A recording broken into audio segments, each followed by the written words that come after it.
राम राम भक्तों।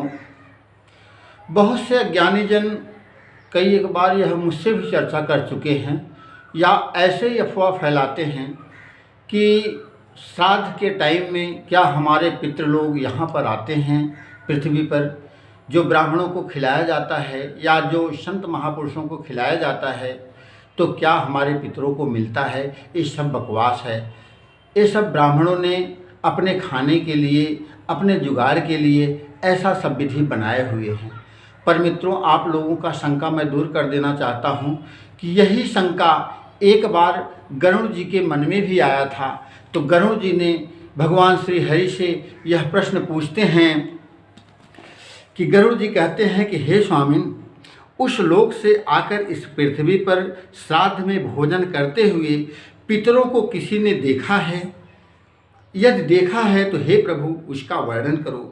तब भगवान श्री हरि ने कहा कि हे पंछीराज गरुड़, सुनो, देवी सीता का उदाहरण है। जिस प्रकार सीता ने पुष्कर तीर्थ में अपने ससुर आदि 3 पितरों को श्राद्ध में निमंत्रित ब्राह्मण के शरीर में प्रविष्ट हुआ देखा था, उसको मैं कह रहा हूँ। आप ध्यान से सुनो। हे गरुड़, पिता की आज्ञा प्राप्त करके जब श्री राम वन चले गए तो उनके बाद सीता के साथ श्री राम ने पुष्कर तीर्थ की यात्रा की। तीर्थ में पहुंचकर उन्होंने श्राद्ध करना आरंभ किया।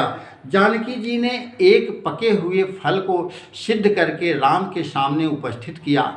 श्राद्ध कर्म में दीक्षित प्रियतम राम की आज्ञा से स्वयं दीक्षित होकर सीता ने उस धर्म का सम्यक पालन किया।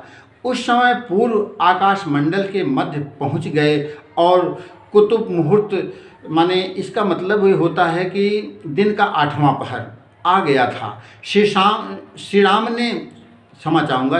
ने जिन ऋषियों को निमंत्रित किया था वे सभी वहाँ पर आ गए थे। आए हुए उन ऋषियों को देखकर विदेह राज की पुत्री जानकी राम की आज्ञा से अन्न परोसने के लिए वहाँ आई, किंतु ब्राह्मणों के बीच आकर वे तुरंत वहाँ से दूर चली गई और लताओं के मध्य छिपकर बैठ गई। सीता एकांत में छिप गई। इस बात को जानकर श्री राम ने विचार किया कि ब्राह्मणों को बिना भोजन कराए साध्वी सीता लज्जा के कारण कहीं चली गई होंगी। पहले मैं इन ब्राह्मणों को भोजन करा लूँ, फिर उनका अन्वेषण करूँगा। ऐसा विचार कर श्री राम ने स्वयं उन ब्राह्मणों को भोजन कराया। भोजन के बाद उन श्रेष्ठ ब्राह्मणों के चले जाने पर श्री राम ने अपनी प्रतिमा वहाँ स्थापित कर सीता से कहा कि ब्राह्मणों को देखकर तुम लताओं की ओट में क्यों छिप गई? हे तन्वगी, तुम इसका समस्त कारण अविलंब मुझे बताओ। श्री राम के ऐसा कहने पर सीता मुंह को नीचे कर सामने खड़ी हो गई और अपने नेत्रों से आंसू बहाती हुई राम से बोली कि हे नाथ, मैंने यहाँ जिस प्रकार का आश्चर्य देखा उसे आप सुने। हे राघव, इस श्राद्ध में उपस्थित ब्राह्मण के अग्रभाग में मैंने अपने ससुर जी का दर्शन किया, जो सभी आभूषणों से सुशोभित थे। उसी प्रकार के अन्य 2 महापुरुष भी उस समय मुझे दिखाई पड़े। आपके पिता और मेरे ससुर को देखकर मैं बिना बताए एकांत में चली आई थी। हे प्रभु, वल्कल और मृग चर्म धारण किए हुए मैं कैसे राजा के सम्मुख जा सकती थी? हे शत्रुपक्ष के वीरों का विनाश करने वाले प्राणनाथ, मैं आपसे यह सत्य ही कह रही हूँ। अपने हाथ से राजा को मैं वह भोजन कैसे दे सकती थी जिनके दासों के भी दास कभी भी वैसा भोजन नहीं कर रहे? तृण मात्र में उस अन्न को रखकर मैं कैसे उन्हें ले जाकर देती?